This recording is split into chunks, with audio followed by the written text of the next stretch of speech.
ان کے پالیسی جو تھی، ان کا جو رویہ تھا وہ بینظیر کو پسند نہیں تھا، اور اس کے بعد انہوں نے خود کو ریٹائر کر لیا، اور ریٹائر ہونے کے بعد پھر وہ کھل کر سیاست میں آئے، اور آئی جی آئی بنائی انہوں نے. اس میں ان کا بڑا اہم کردار تھا آئی جی آئی میں.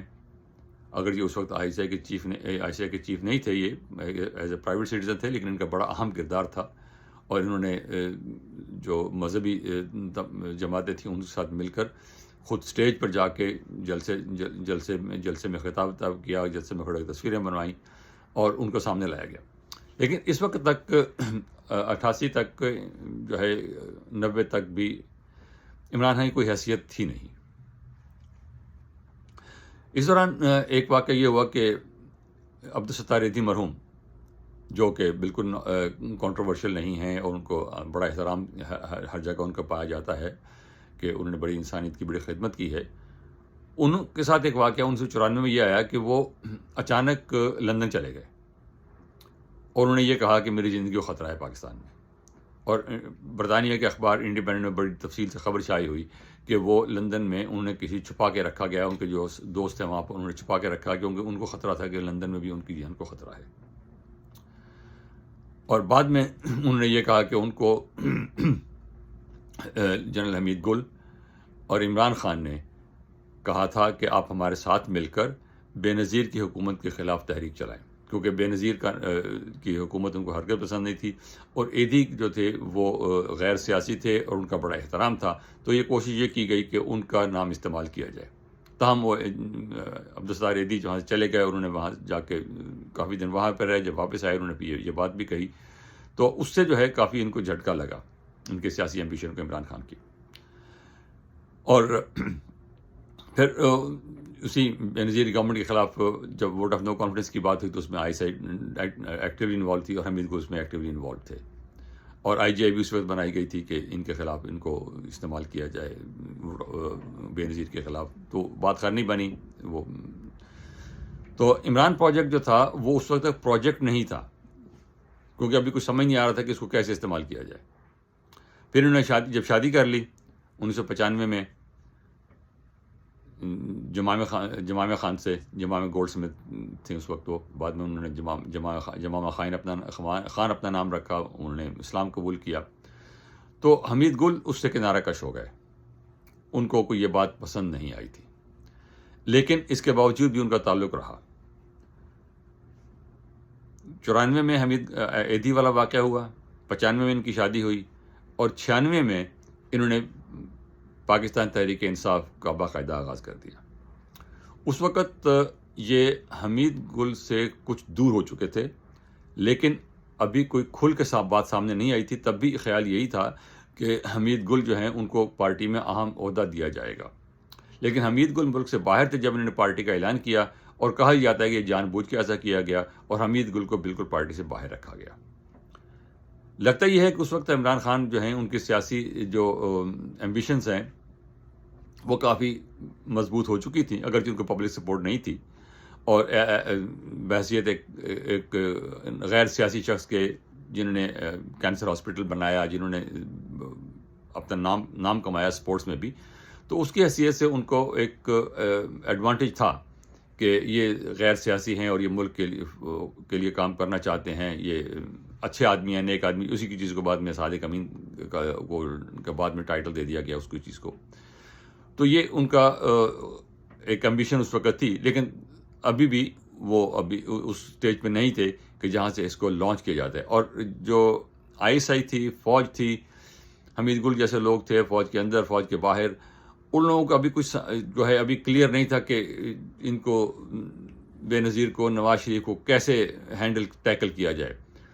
تب 90s تک یہی تھا کہ کبھی بے نظیر کے ساتھ مل کے کام کیا جائے، اگرچہ پسند تو نہیں ہے لیکن اب چل سکتے ہیں، اس سے سودے بازی ہو سکتی ہے. اور اس کو الیکشن کے بعد مجبور بھی کیا گیا بہت سی چیزوں پر کرنے پر، اور پھر نکال دیا گیا. پھر نواز شریف کو لایا. پھر نواز شریف کو اپنا گھر کا آدمی سمجھتے تھے وہ لوگ، لیکن جب نواز شریف نے اپنی وہ مشہور تقریر کی کہ میں ڈکٹیشن نہیں لوں گا، تو وہ کافی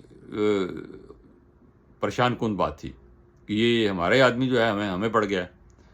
تو وہاں سے نواز شریف کا ایک طرف سیاسی سفر جو ہے ایک طرف ہی ہو جاتا ہے. اور لیکن 90s پورے کے پورے جو ہے 88 سے لے کر اور 99 تک یہی جو ہے رولر کوسٹر چلتا رہا. یہی جو ہے وہ آج بے نظیر ہے، کل نواز شریف ہے، پھر نواز شریف ہے، پھر بے نظیر ہے. یہ چلتا رہا سلسلہ. اور مشرف کی گورنمنٹ آ گئی بغاوت کے بعد. پہلی دفعہ جب مشرف کی گورنمنٹ آئی ہے تو عمران خان کو موقع ملا کہ اپنے آپ کو اسرٹ کرنے کا کہ میں وزیر اعظم مٹیریل ہوں، مجھے وزیر اعظم بنایا جائے.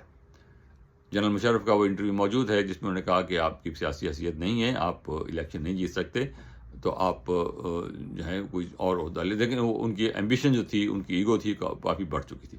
اور یہاں اس بات کا ذکر میں پہلے بھی کر چکا ہوں، دوبارہ کیا جائے کہ 1997 میں جب الیکشن ہوئے ہیں، 96 میں پارٹی بنی ہے، 97 میں الیکشن ہوئے ہیں، تو پاکستان کی تاریخ میں ایک ریکارڈ یہ قائم کیا گیا کہ عمران خان نے 9 سیٹوں سے الیکشن لڑا اور 9 کی 9 سے ہار گئے، ضمانت تک ضبط ہو گئی. تو وہ بھی ریکارڈ ان کے سامنے تھا. لیکن یہ بات مشرف کے دور میں چلتی رہی. پھر مشرف کے ریفرینڈم کے لیے بھی انہوں نے کافی محنت کی کہ مشرف کو جو ہے ریفرینڈم میں جتایا جائے. لیکن جب مشرف نے ان کو وزیر اعظم بنانے سے انکار کیا تو اس وقت پھر راستے ان کے جدا ہو گئے. اور مشرف کے دور میں جب الیکشن ہوئے، نام نہادی الیکشن جب ہوئے، بے نظیر بھی باہر، نواز شریف بھی باہر، دونوں پارٹیاں باہر، تو اس وقت پھر ان کو پہلی دفعہ ایک سیٹ ان کو ملی میاں والی سے، اور وہ بھی مشرف کہتے ہیں کہ ہم نے دلوائی تھی اس کو، واللہ عالم. تو لیکن تب سے ان کا جو ہے وہ پروجیکٹ کا جو آغاز وہاں سے ہوتا ہے، پروجیکٹ عمران کا. کیونکہ مشرف کی بغاوت کے بعد مشرف کا یہ بیان آن ریکارڈ ہے کہ نواز شریف اور بے نظیر کی سیاست ہمیشہ کے لیے ختم ہو گئی ہے اور دونوں ملک سے باہر تھے اس وقت، اور وہ واپس کبھی نہیں واپس آئیں گے اور ان کی سیاست ختم ہو چکی ہے. تو وہاں سے جو ہے اس پروجیکٹ کا آغاز ہوتا ہے. اگرچہ ان کو وہ وزارت عظمیٰ تو نہیں ملی کیونکہ ان کی سیاسی حیثیت بہت کمزور تھی. پھر جب مشرف کی حکومت ختم ہو گئی اور وہی 2 سیاستدان واپس آ گئے، نواز شریف اور بے نظیر، اور ہوا یہ کہ وہ واپس آئے ہیں میثاق جمہوریت سائن کر کے، یہ احساس کر کے کہ ہمیں سیاستدانوں کو دونوں کو جو ہے ہمیں ایک دوسرے کے خلاف استعمال کیا جاتا ہے. ہم اگر ایک دوسرے کی حمایت کریں تو ہم پاکستان میں جمہوریت کو تقویت دے سکتے ہیں، عوام آئین کی بالادستی قائم کر سکتے ہیں اور عوام کی حاکمیت قائم کر سکتے ہیں. وہ اس خیال سے واپس آئے تھے. اور اسی آنے کے بعد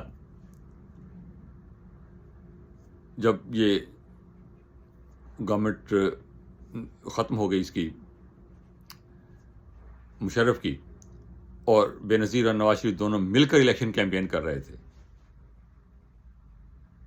تو بے نظیر کو قتل کر دیا گیا. اور وہ قتل کرنا جو تھا وہ مہنگا پڑ گیا. وہ بے نظیر کو کیسے واپس لایا گیا وہ ایک الگ کہانی ہے، لیکن وہ اس کے قتل کے بعد پھر اس کو روکنا ممکن نہیں رہا. Imran Khan was a minor player, Imran Khan کی اس وقت کوئی حیثیت ایسی نہیں تھی، لیکن وہ بہرحال اس کو سامنے لایا جا رہا تھا. بے نظیر کی گورنمنٹ چلتی رہی، اگرچہ وہ خود زندگی سے ہاتھ دھو بیٹھی تھیں، لیکن ان کا نام چلتا رہا جیسے ان کے والد کا نام چل رہا تھا.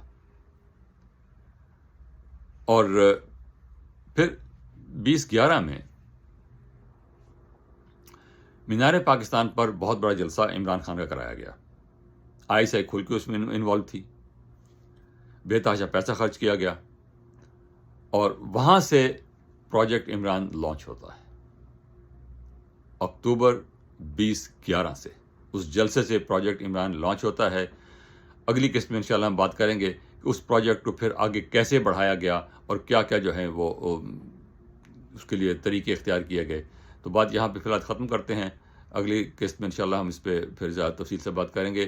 اور پھر وہی درخواست ہے کہ ہمارے چینل کو سبسکرائب کیجئے، اپنے کمنٹ دیجئے، اور جو بھی کوئی اعتراض ہو، کوئی بات غلط ہو تو اس پہ ہمیں متنبہ کیجئے. بہت شکریہ. خدا حافظ.